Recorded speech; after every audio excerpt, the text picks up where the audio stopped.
Giraffes Can't Dance. Giles Andrea and Guy Parkeries. Giraffes Can't Dance by Giles Andrea, illustrated by Guy Parkeries. Gerald was a tall giraffe whose neck was long and slim, but his knees were awfully crooked and his legs were rather thin.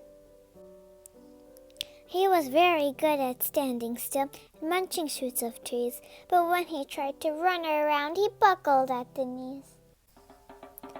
Now, every year in Africa, they hold a jungle dance, where every single animal turns up to skip and prance. And this year, when the day arrived, poor Gerald felt so sad, because when it came to dancing, he was really very bad. The warthog started waltzing, and the rhinos rock and rolled. The lions danced a tango that was elegant and bold. The chimps all did a cha-cha with a very Latin feel, and 8 baboons then teamed up for a splendid Scottish reel. Gerald swallowed bravely as he walked towards the floor, but the lions saw him coming, and they soon began to roar. "Hey, look at clumsy Gerald!" The animals all sneered. "Giraffes can't dance, you silly fool! Oh, Gerald, you're so weird!" Gerald simply froze up. He was rooted to the spot. "They're right," he thought. "I'm useless. Oh, I feel like such a clot." So he crept off from the dance floor, and he started walking home.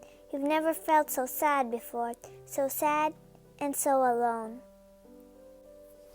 Then he found a little clearing, and he looked up at the sky. "The moon can be so beautiful," he whispered with a sigh. "Excuse me," coughed a cricket who'd seen Gerald earlier on, "but sometimes when you're different, you just need a different song. Listen to the swaying grass and listen to the trees. To me the sweetest music is those branches in the breeze. So imagine the lovely moon is playing just for you. Everything makes music if you really want it to." With that, the cricket smiled and picked up his violin. Then Gerald felt his body do the most amazing thing. His hoofs had started shuffling, making circles on the ground. His neck was gently swaying, and his tail was swishing round.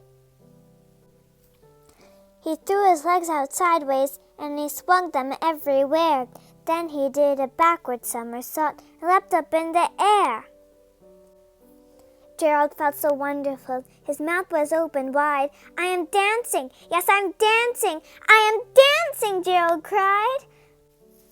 Then one by one, each animal who had been there at the dance arrived while Gerald boogied on and watched him, quite entranced. They shouted, "It's a miracle! We must be in a dream! Gerald's the best dancer that we have ever seen!" "How did you learn to dance like that? Please, Gerald, tell us how!" But Gerald simply twirled around and finished with the bow. Then he raised his head and looked up at the moon and stars above. "We all can dance," he said, "when we find music that we love."